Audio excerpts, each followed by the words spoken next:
Mostly क्या होता है कि ट्रेलर जब आता है हर बार तो नहीं, लेकिन बहुत सारी बार ऐसा होता है कि ट्रेलर लोगों को बहुत पसंद आता है और लोग आपको बताते भी हैं कि बहुत अच्छा लगा ट्रेलर, सारा कुछ है, मगर उनकी आवाज़ से आपको पता लग जाता है कि इसको ट्रेलर तो अच्छा लगा, ये फिल्म कभी नहीं देखने जाएगा। तो इस बार थोड़ा सा मज़ेदार चीज़ ये हो रही है कि ये बोल के कि यार ट्रेलर बहुत डिफरेंट और इंटरेस्टिंग लग रहा है, हम इसे थिएटर में जाके देखना चाहते हैं। वो एक बहुत ही इनकरेजिंग चीज़ जो है वो मुझे लग रही है इस बार। मुझे काफ़ी इंटरेस्टिंग फीडबैक्स आए हैं, बिहार से आए, यूपी से आए, मेरे कुछ पुराने बचपन के दोस्तों के आ गए कि यार ये बहुत ही रियल फील की स्टोरी लग रही है। कल मैं एक कॉन्ट्रैक्टर से मिला, डेवलपर से मिला, उनको काफ़ी कुछ मालूमात हासिल थे अंडरवर्ल्ड और माफिया के बारे में। उनको जब मैंने ट्रेलर भेजा तो उन्होंने बोला कि यार बहुत टाइम के बाद एक जेन्युइन फील आ रही है एक अंडरवर्ल्ड और एक माफिया की मूवी को लेके, तो मैं तो ये थिएटर में देखने जाऊंगा ज़रूर। जैसा जिमी ने कहा कि ट्रेलर कई बार अच्छा होता है, फिल्म अच्छी नहीं होती है, तो बहुत सही जिमी ने बोला, बिकॉज ट्रेलर तो किसी भी फिल्म का ख़राब लगता ही नहीं है। मोस्टली 90% फिल्मों के ट्रेलर आप देखते हो, आपको लगता है अरे वाह क्या फिल्म बनी होगी, लेकिन जब आप फिल्म देखने जाते हो आपको लगता है ये क्या था यार। तो यहाँ पे उल्टा है, क्योंकि जिमी ने पूरी फिल्म देख रखी है, उसने बोला कि ट्रेलर से बेहतर फिल्म बनी है। ये सुन के मैं बहुत खुश हो गया, बिकॉज जब ट्रेलर इतना ज़्यादा क्यूरियोसिटी जनरेट कर पा रही है, तो मूवीज़ अगर लोग देखेंगे और इसकी माउथ पब्लिसिटी होती है, लोग देखेंगे, लोगों को अगर फिल्म अच्छी लग जाती है तो ये अपने लिए बहुत बड़ा प्लस पॉइंट है। सबसे बड़ी जीत अभी अपने लिए ये है कि ट्रेलर से लोग अट्रैक्ट हो गए हैं और उनको लग रहा है कि कुछ बहुत बढ़िया कंटेंट हमको देखने को मिलेगा, जो अपने आप में एक बहुत ही पॉजिटिव डील है। मुझे अच्छा लगा जैसे ही मैंने पढ़ा और मैंने देखा जिमी भी है। जिमी मेरा बहुत पुराना दोस्त है, लेकिन पहली बार हम लोग साथ में काम कर पा रहे हैं, तो सब कुछ बहुत अच्छा था। स्टोरी में लेयर्स थे, स्क्रीन प्ले में कुछ अलग सा एलिमेंट मैंने पाया। तो मैंने देखा कि बहुत ज़्यादा काम किया हुआ है स्क्रीन प्ले पे, डायलॉग्स पे, हर एक सीन पे। तो वो मुझे बहुत इंटरेस्टिंग लगा। और जिस रियलिस्टिक अप्रोच के साथ पूरी कहानी लिखी गई थी, जिस रियलिस्टिक अप्रोच के साथ फिल्म को प्रेजेंट किया जा रहा था, इसको दिखाया जा रहा था, वो सब काफ़ी अपने आप में एक इंटरेस्टिंग बात थी। और मुझे लगा कि नहीं यार, ये फिल्म करनी चाहिए, बिकॉज इस तरह की फिल्म आनी चाहिए जिसमें लार्जर देन लाइफ कुछ भी नहीं दिख रहा है, लेकिन जब आप बैठ के फिल्म देखते हैं और निकलते हैं तो आपको पता है कि आप उस दुनिया से बाहर निकले अभी। नहीं, मेरे हाथ से तो ये पिक्चर एक तरीके से निकल गई थी। तो मुझे पहले बताया गया था कि ये फिल्म जो है वो एक रात की कहानी है। तो मैंने कहा एक रात की कहानी मतलब 25, 30, 35, 40 रातें जो हैं वो रातों की शूटिंग चलेगी। और मैंने कहा नहीं यार, ये मैं नहीं कर सकता हूँ। कहानी सुनने से पहले ही मैं ना बोल दिया करता था, मैं नहीं करता हूँ ये रातों की।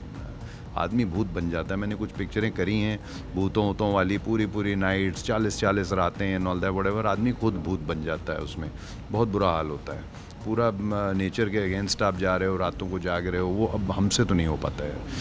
तो मैंने उस चीज़ को वहीं कैंसिल कर दिया। बट मुझे पढ़ने का शौक़ है, तो मेरी टीम जो है, मेरे पास सारी स्क्रिप्ट्स जितनी भी आती हैं वो मेरे पास आ जाती हैं घर पे। और कुछ वक्त बीत गया और उसके बाद अचानक से मैंने एक स्क्रिप्ट देखी जो पूरी हिंदी में लिखी हुई थी। तो मैंने कहा आज शाम को ये पढ़ते हैं, और मैंने उसको पढ़ना शुरू किया। मैंने 1 या 1.5 पेज पढ़ा होगा और आई गॉट हुक्ड ऑन। और मैंने इंटरवल टाइम पे भी एक ब्रेक नहीं लिया। मैंने पूरी जो है वो 100, 110, 120 पेज की जो स्क्रिप्ट है, बड़ी डिटेल्ड स्क्रिप्ट थी और बहुत अच्छी थी, और मैंने उड़ा दी। और ख़त्म करते सार सबसे पहला फ़ोन मैंने जो है अपने मैनेजर को किया। मैंने कहा यार ये किसकी है?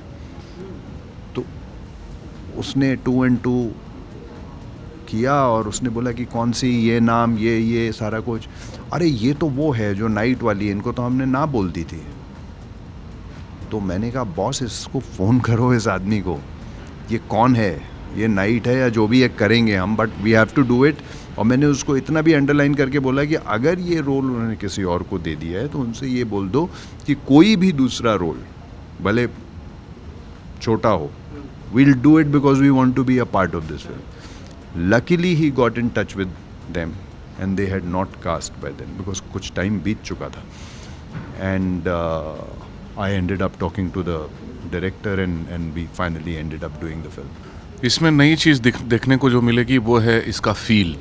जब आप एज एन ऑडियंस बैठ के देखोगे तो आप रियलाइज़ करोगे कि आप फिल्म के अंदर हो और आप हो सकता है उनके ड्राइंग रूम में बैठे हुए उनको देख रहे हो, क्योंकि इतना सटल तरीके से डायरेक्टर ने इस फिल्म को शेप अप किया है, काफ़ी रियलिस्टिक अप्रोच के साथ। फिल्म का एक्सपीरियंस एक ऐसा एक्सपीरियंस होता है जिसमें आप किसी दूसरी दुनिया में चले जाते हो, और इस चीज़ में पूरी तरह से डायरेक्टर कामयाब हो पाए हैं। फिर स्टोरी जो है वो इतना पेसी है, इतना फास्ट सब कुछ हो रहा है, इतनी लेयरिंग्स है कि पब्लिक को सोचने के लिए कुछ मौका नहीं मिलेगा ज़्यादा। आपका ध्यान डाइवर्ट नहीं होता, पूरी तरह से आप ये देखना चाहते हो कि अभी आगे क्या होगा, अभी इस मोमेंट के बाद क्या होने वाला है। हर कोई अपना दिमाग लगा रहा है, हर किरदार ग्रे है, एक शतरंज की बिसात से बिछी हुई है, और हर कोई एक होड़ में शामिल है, और सब कुछ एक ही रात में हो रहा है। तो मिला जुला के एक फुल थाली परोसी जा रही है ऑडियंस के सामने, जिसको खा के ऑडियंस को सेटिस्फैक्शन मिलेगा। नहीं, सबसे पहले तो मैं आपको बताऊं कि इस फिल्म का सारा क्रेडिट जो है वो डायरेक्टर को जाता है। डायरेक्टर ने ही स्क्रिप्ट लिखी है। इस टाइप का स्क्रीन प्ले जो कि बहुत ही नई चीज़ है, इस टाइप का स्क्रीन प्ले करेक्ट तरीके से लिख जाना, अटेम्प्ट बहुत लोगों ने कुछ छोटे मोटे लेवल पे किया होगा, बट उनका गलत पड़ा है मामला। बट इस टाइप का स्क्रीन प्ले लिख के निकल जाना वो बहुत बड़ी बात है, और वो पूरा क्रेडिट डायरेक्टर को जाता है क्योंकि उन्होंने लिखी है, और उनकी डायरेक्शन, क्योंकि जिस तरीके से उन्होंने इस चीज़ को ट्रीट किया है, रियलिस्टिक रखते हुए भी सिनेमैटिक रखना, बड़ा रखना,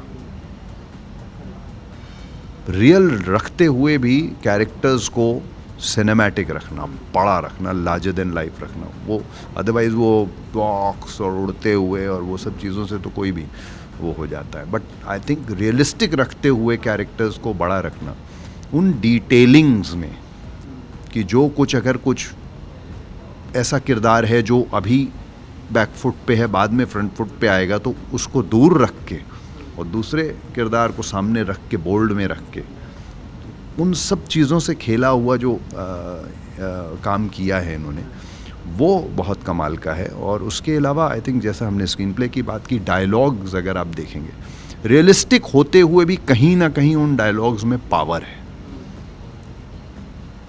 जिसमें से कुछ डायलॉग्स आपको इसमें भी जो है वो ट्रेलर में भी देखने को मिले हैं, आगे बहुत सारे और आपको देखने को मिलेंगे। बट बिल्कुल कहानी से जुड़े हुए और अलग तरीके के डायलॉग्स हैं, और एक कवाली है बड़ी बहुत गज़ब की इसके अंदर, जो अभी रिलीज़ होगी 1-2 दिनों में, तो उसका भी बहुत मज़ा आएगा। But end of the day I think एक रात की कहानी है, जिसमें कुछ ऐसे अजीबोगरीब हादसे होते हैं मुंबई सिटी में एक रात में, जो पूरे अंडरवर्ल्ड को, पूरे पॉलिटिकल सिस्टम को, पूरी पुलिस फोर्स को, सबको हिला के रख देते हैं, और आम पब्लिक को पता भी नहीं चलता है कि ऐसे कुछ हादसे उस रात को हुए थे सुबह होने तक। नहीं, ये तो बहुत अच्छा चेंज है कि हमारी सोसाइटी से धीरे धीरे क्राइम वाइप आउट हो रहा है, और इसमें सरकार की भी तारीफ़ करनी पड़ेगी कि जिस तरह से उन लोगों ने टैकल करना शुरू किया है। अभी बॉम्बे से तो ऑलमोस्ट क्राइम वाइप आउट हो चुका है, पर दिल्ली का एरिया, उधर थोड़ा यूपी का एरिया, वो सब अभी भी थोड़ा डेंजर जोन में है, और उस पर भी काम चल रहा है। तो पर क्राइम एक ऐसी चीज़ है जो पैरेलली एग्जिस्ट करती रहती है। आप क्राइम को ख़त्म करते हो, क्राइम वापस से पनप जाती है। आप क्रिमिनल्स को ख़त्म करते हो, वापस से पनप जाते हैं। ड्रग्स को आप वाइप आउट करते हो, ड्रग्स वापस से अपना मुंह उठा लेता है, ड्रग माफिया मुंह उठा लेते हैं। सिर्फ इंडिया का सिनेरियो नहीं है, ऑल ओवर द वर्ल्ड में ड्रग्स की एक पैरेलल इकॉनमी चल रही है। तो it takes all the kind to make this world. तो मुझे ऐसा लगता है कि जितना कम हो सके क्राइम रहे हमारी सोसाइटी में, इंडिया में। देखिए, जैसा मैंने आपको पहले भी कहा था कि ये एक डायरेक्टर की फिल्म है, तो हम लोग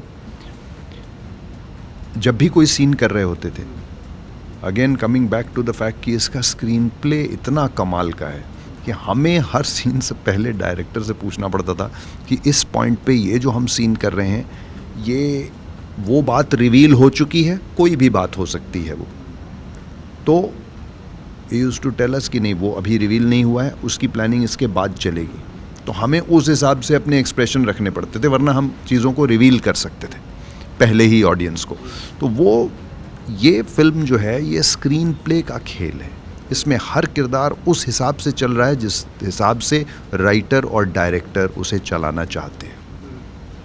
आप अचानक से फैल के कुछ करोगे तो आप अपना काम भी ख़राब करोगे और दूसरे का भी ख़राब करोगे। ये अंडरवर्ल्ड की तो कितनी हमने फिल्में और ये सब कुछ देखा हुआ है, मगर इस फिल्म को लेके जब हम बात करें तो एक अलग ट्रीटमेंट था इसका, बहुत रियलिस्टिक ट्रीटमेंट था इसका। तो आपको देखते हुए ऐसा लगेगा कि यार ये हैं तो इतने बड़े बड़े दिग्गज, लेकिन ये हैं तो हमारे जैसे ही हैं, तो इंसान ही ये लोग भी। मतलब जो भी ये आदमी दिख रहा है, ऐसा तो कोई दो सींग तो इसके लगे नहीं हुए हैं। अंडरवर्ल्ड के बारे में नई चीज़ें हम लोग को काफ़ी कुछ मालूम है, बिकॉज़ हम लोग जब यहाँ बॉम्बे में आए, स्ट्रगल करना शुरू किया यहाँ पे, तो अंडरवर्ल्ड के कुछ घटनाएं होते रहते थे, हमको पढ़ने का शौक़ था। तो वैसे देखा जाए तो वैसी तो कोई बात पता नहीं चली जो हमको पहले से पता नहीं थी। अंडरवर्ल्ड के बारे में ये ज़रूर पता था, ये भी पता चला कि जो आपके अपने लोग होते हैं, जो आपके सबसे क्लोज़ होते हैं, वही आपका खात्मा करते हैं। पर ये अंडरवर्ल्ड का क्या, ये हज़ारों सालों से इंडिया में होते आ रहा है। राजपूतों का अम्पायर रहा हो या मुग़ल्स डायनेस्टी रही हो, वहाँ अपने ही लोग आपको ज़्यादा चोट पहुँचाते हैं, घाव देते हैं, चाहे पॉलिटिक्स हो, कोई भी हो। तो उस तरह से मैं कहना चाहूँगा कि जैसा जिमी ने बोला कि अंडरवर्ल्ड के लोग बिल्कुल नॉर्मल लोग होते हैं, बस वो काम गलत कर रहे होते हैं। वरना आप उनसे मिलोगे, आपको बिलीव नहीं होगा कि ये आदमी अंडरवर्ल्ड का है या गलत काम कर सकता है। बिकॉज़ मुझे याद है कि मैं अपने स्ट्रगलिंग फेज़ में 7 बंगलोज़ बीच पे जाके हमेशा बैठा करता था। शाम को एक आध सिगरेट विगरेट पीता था मैं वहाँ बैठ के। तो वहाँ मेरी एक लड़के से दोस्ती हो गई। जब से दोस्ती हुई उसने मुझे कभी सिगरेट नहीं खरीदने दिया। वो सिगरेट के पैकेट लेके आ जाता था, कोल्ड ड्रिंक लेके आ जाता था, और हम लोग बैठते थे, बात करते थे। वो मुझसे पूछता था तुम क्या करना चाहते हो? मैं एक्टर बनना चाहता हूँ, ये वो। बोला अच्छा चलो ठीक है, टाइम आएगा तो मैं तुम्हें बताऊँगा, मेरे भी कुछ कॉन्टैक्ट्स हैं कुछ प्रोड्यूसर डायरेक्टर से। बहुत ही नॉर्मल लड़का, बहुत ही अच्छा दिखने वाला, बहुत ही शांत स्वभाव का। हम लोग घंटों घंटों बैठे रहते थे। वो कुछ स्नैक्स ले आता था, हम लोग बैठ के खाते थे, जो भी था। सडनली एक दिन मैं उसका वेट कर रहा हूँ, वो कुछ आने वाला था, बोला हम लोग मिलेंगे, और वो आया नहीं। और मैंने देखा कि वहाँ पे पुलिस आ गई। तो एक शॉप वाला जहाँ पे हम लोग बैठ के, जिस शॉप से वो ख़रीदता था सामान, वो शॉपकीपर लाके मुझे दिखा रहा है किसी को कि इसके साथ वो बैठता था। और पुलिस ने मुझसे पूछताछ किया कि अरे वो कहाँ है? मैंने कहा मुझे नहीं मालूम भाई, वो कौन है वो, आप क्यों पूछ रहे हो? तो मुझे पता चला वहाँ पे कि वो अंडरवर्ल्ड के लिए काम करता था। वो रात मेरे लिए बहुत शॉकिंग रात थी, बिकॉज़ मैं बिलीव नहीं कर पाया कि एक लड़का जो इतना नॉर्मली मेरे साथ बैठ के बातचीत कर रहा है, सब कुछ कर रहा है, वो अंडरवर्ल्ड का शार्प शूटर था। उसके बाद मुझे कभी उसके बारे में पता नहीं चला, कहाँ गया वो, कुछ समझ में नहीं आया। पर ये एक रियल घटना थी जो मेरे साथ हुई। जब मैं ये फिल्म कर रहा था तो मैं इन बातों को रिलेट कर पा रहा था कि जैसा जिमी ने बोला कि आपको कुछ ऐसे चलने की ज़रूरत नहीं है, आप डॉन हो तो डॉन की कोई चाल नहीं अलग हो जाती या उनके सींग नहीं निकल जाते। वो एक नॉर्मल आदमी की तरह आता है, बैठता है, जाता है, वो भी अपना काम कर रहा है। बस वो जो काम कर रहा है वो इस समाज और हम लोगों के नज़रिए में गलत है। बहुत अच्छा रहा। हम तो बहुत पहले से एक दूसरे को जानते हैं, काम पहली बार कर रहे हैं, और बहुत अप्रिशिएट करते हैं इनके काम को। बहुत मेहनती एक्टर हैं। मगर इस बार काम कर रहे थे तो हम लोग बहुत हंसे भी कई चीज़ों को लेके, क्योंकि मैंने स्क्रिप्ट पढ़ रखी थी, इनको नरेशन दिया गया था, और नरेशन के बाद इनको सब कुछ बहुत अच्छा लगा था। मगर इनका सिर्फ एक ही वो था डायरेक्टर से कि भाई मुझे ना एक तरीके से इसमें ज़रा स्पेशल अपीयरेंस का जो है वो टैग दे देना, क्योंकि शूटिंग डेज 5 दिनों में जो है आप मेरा काम ख़त्म कर रहे हो। तो अब मुझे थोड़ी सी हंसी आई इस बात को सुन के। सीन का सेटअप हो रहा था और ये मुझे बता रहे थे सारा कुछ, तो मैं बहुत हंसा। तो ये बोले क्यों हंस रहे हो? मैंने कहा कुछ नहीं यार, मैंने स्क्रिप्ट पढ़ी हुई है, तो आप तो किसी एंगल से भी स्पेशल अपीयरेंस तो हो नहीं। तो बोले वो क्यों? मैंने कहा वो आप देख लेना या स्क्रिप्ट पढ़ लो। मैंने कहा उस हिसाब से तो वेडनेसडे में नसीर भाई का काम भी 5 दिन का था। तो ये बोले क्या बात कर रहे हो? तो अब इन्होंने जो है फिर वो बाद में उस चीज़ को करेक्ट करवाया है नहीं करवाया मुझे पता नहीं है, बट बिकॉज मैंने स्क्रिप्ट पढ़ी हुई थी तो मुझे पता था कि वो एक लोकेशन बाउंड कभी कभी आप हो जाते हो कि आपका काम जो है वो एक ही घर में या एक ही लोकेशन पे कंप्लीट हो जाता है, तो फास्टर हो जाता है और ईजियर हो जाता है और उतने दिन में काम ख़त्म हो जाता है। अब अगर वो काम फैला हुआ हो कि एक दिन टाउन में है, एक दिन वहाँ है, एक दिन वहाँ है, उस हिसाब से वो फैलता चला जाता है। तो इनका वैसा था कि एक जगह पे था, but it's a full fledged very powerful very interesting pivotal role, और आई थिंक वो था। तो ये सब इंटरेस्टिंग किस्से हुए हैं। मेरे तो हाथ से ऑलमोस्ट निकल गई थी जैसा मैंने आपको बताया, बट शायद मेरे नसीब में थी तो आई। बहुत अच्छा रहा, जिमी के साथ पहली बार काम कर पा रहा हूँ। जानते हम लोग बहुत दिनों से हैं, तो पहले दिन ही कंफर्ट लेवल टॉप लेवल पे था और कहीं कोई हिच नहीं, कहीं कोई हेजिटेशन नहीं। Me and him always try to work towards the betterment of the scene and the movie.